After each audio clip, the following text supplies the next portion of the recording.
You tweeted a hot take this week and have alluded to it earlier in this pod that I wanted to talk about, where you said the most performant L1 will also be the most decentralized, which maybe is typically not how we think about the trade-offs between performance and decentralization. So why is it that you think that this is the case? Right. Well, I actually think it's quite obvious. So perhaps I'm just really stupid, but I mean, the incentives. Okay, so blockchains, what are they? Or how do they work? Or why do they work? Well, they work because of the incentives, right? There's incentives. There's a game theory of, well, if you reward such and such people for such and such behaviors and punish them for such and such behaviors, then you don't actually have to trust any single one of them. You can trust the network. Okay, so it's an inherently incentive-based design. It doesn't work without that. Okay. However, for decentralization, people somehow completely forget the incentives. And I think this is largely a historical artifact of the triangle drawn on a blog post many years ago, known as the blockchain trilemma, which says performance and decentralization, for example, are, let's say, not synonymous without giving up something else. But I actually think it's the opposite. So, man, this would be great if I ever meet Peter Thiel and he's like, what's your one opinion nobody agrees with you on? Because the ideal answer is like, everybody thinks this, but it's actually the opposite of this. And I think this is one of them. And okay, so just do a thought experiment here. If you have a very accessible blockchain node requirements to run, like let's say you can just run it on your phone, but you get no money from doing it, right? There's no incentive for you to actually run it. There's already a lot of blockchains that do this, by the way, where a bunch of these L1s that are basically all dead, their node requirements are super accessible. You can just run them. Okay, so why don't people run those nodes? Well, they don't care. Why don't they care? Because multiple reasons. One is it's maybe not a good investment for the long term because the chain won't be around for too long. And maybe the reason is because it's not differentiated enough. And two is you don't generate income from doing it because there's no activity on the chain. And why is there no activity on the chain? Because it doesn't scale. Okay. So the only thing you're left with in that case is running a node based purely on vibes. Okay. You want to run a node just to say you run the node. Okay. Now, on Ethereum's case, well, one, you used to be able to make a lot of money doing this. But two, there's assets there to secure. So even if you're not making money from it, but you're an asset issuer, you would run a node regardless to help with security on your own end. So it's like a business line item on your expense sheet.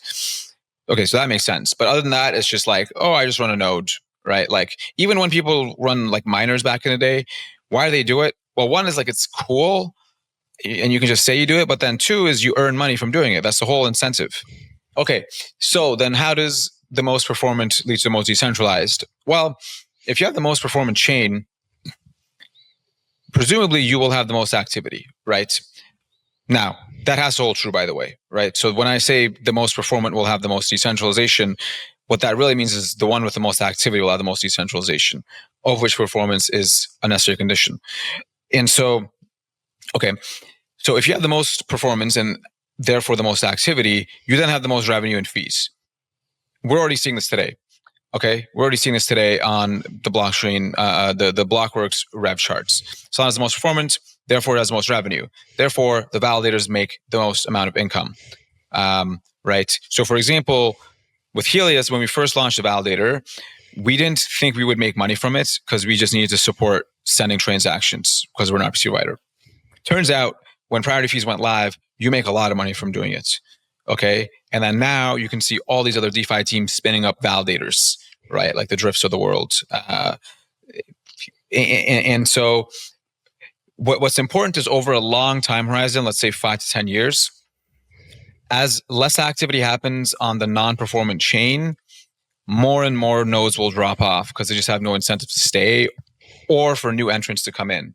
On Solana or whatever the performant L1 is, it's the opposite, where there's just money to be made in activity. So what you have an inherent incentive. And so when you say something like, well, the node cost on Solana is, let's say, 10 times higher than Ethereum. Okay, but what about the net income, right? Like, it doesn't matter if the node costs $1,000 a month if you're making $1 million a year. And it also doesn't matter if the node costs $1 a month and you're making $0 a year.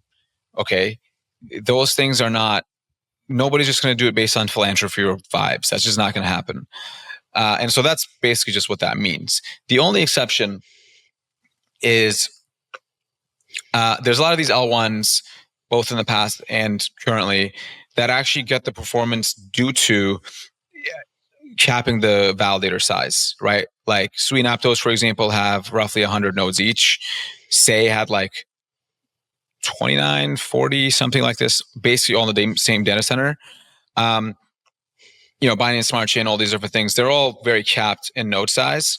What Solana does that's like very, very different from everybody else that like not enough people appreciate is that it doesn't cap the node size, the amount of validators. So you can just add more validators to the nodes, validators to the network, and still get the same performance. And if that's the case, then you're both maxing performance and decentralization at the same time. That's never talked about, but that's arguably the most differentiated design in crypto today, right? Like, the traditional wisdom is the more nodes you have, well, the more consensus overhead you have. As a result, the less performant you are. But Solana is designed in such a way where the additional nodes actually don't introduce that much overhead, provided you're above a certain threshold. So, does that make sense? That's a really interesting point. You should tell this to Peter Thiel. This doesn't like. How do you factor in something like Hyperliquid though? Because as you mentioned, like that, it's they cap their number of nodes. They're all co-located in Tokyo, and like, to me, but they call themselves a layer one, which you can dispute, I guess, definitions. But like, this argument maybe only applies to blockchains where the nodes aren't co-located and artificially capped, right? Because otherwise, you probably could sacrifice decentralization for greater performance. Well, my claim is that the most performant, or let's say the most decentralized chain, will be the most performant one. It's not that you can't have performance any other way. Like for Hyperliquid, you can absolutely get a lot of performance by doing that, but you'll never be the most decentralized, which is fine. Like, my claim isn't that you should be the most decentralized or it's good to do this and such. My claim is that from a physics perspective, if you just think about it, the most decentralized one has to be the one that's the most performant or has the most activity.